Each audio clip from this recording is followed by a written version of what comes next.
ஹல்லேலூயா. என் மகளுக்கு ஃபீஸ் கட்ட முடியாமல் ரொம்ப கஷ்டத்தில் வேதனையோடு இருந்தேன். அப்போ நான் ஒரு வாரமாக தொடர்ந்து ஜெபிச்சுட்டு இருந்தேன்.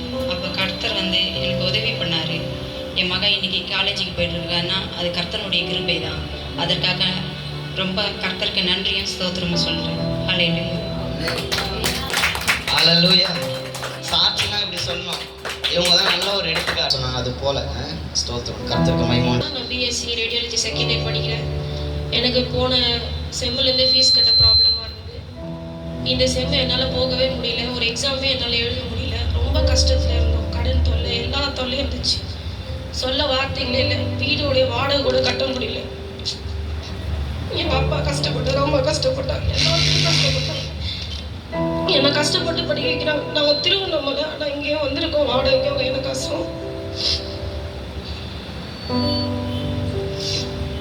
ஆனால் கர்த்தரை நம்பி தான் நாங்கள் வந்தோம். ஆனால் நாங்கள் ஒரு இந்து ஃபேமிலி. எங்களை கிறிஸ்டியனாக மாற்றதுக்கு ஃபஸ்ட்டு நாங்கள் கர்த்தரை நன்றி சொல்லிக்கிறோம்.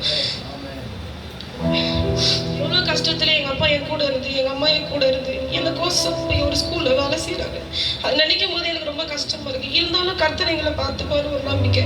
ஒரு வாரமாக என்னால் காலேஜ் போக முடியல. ஆனால் போக வச்சு ஒரு வாரம் அட்டண்டன்ஸ் கூட இல்லை. என்னால் காலேஜ் போக முடியுமான்னு தெரியல. ஆனால் நான் இன்னைக்கு 3 நாளாக தொடர்ந்து காலேஜ் போயிட்டுருக்கேன். ஏதோ ஒரு மூலியத்துலேருந்து என் கர்த்தர் ஒரு ஹெல்ப் பண்ணார். எங்கள் அம்மா ஒரு வாரமாக அவங்க ஸ்கூலில் கேட்டுட்டு இருக்காங்க. ஒரு 20,000 ரூபாய் கூட யாரும் எங்களுக்கு கொடுத்து உதவல. சொந்தக்காரங்கிட்ட கேட்டோம், ஒரு லேண்டு கூட விற்கலான்னு போயிட்டோம். ஆனால் எங்கள் அப்பா திரும்பி வந்துட்டார். எவ்வளோ தடை, எவ்வளோ சோதனைகள், எவ்வளோ பார்த்துறாரு. எங்கள் அப்பாவே கிளங்கி நின்றுட்டாரு.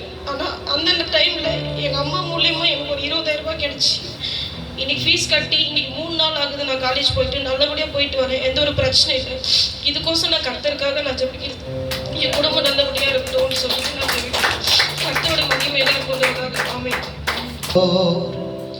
இதுவரையில் வெட்கப்பட்டதில்லை, அவரையே ஆதரவாய் கொண்டோர் நடுவழியில் நின்று போனதில்லை.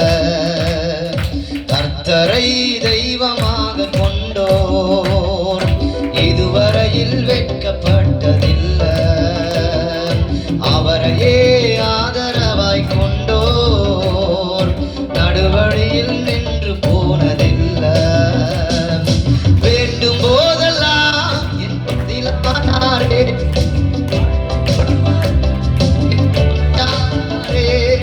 ஜெபிக்கும் போதெல்லாம் என் பதிலானாரே, வாழ்க்கை முழுவதும் என் துணையானாரே. ஆராதிப்போமே அவரை முழு மனதாய், ஆராதிப்போமே அவரை தலைமுறையா, ஆராதிப்போம் அவரை முழு மனதாய், ஆராதிப்போமே அவர் தலைமுறையா.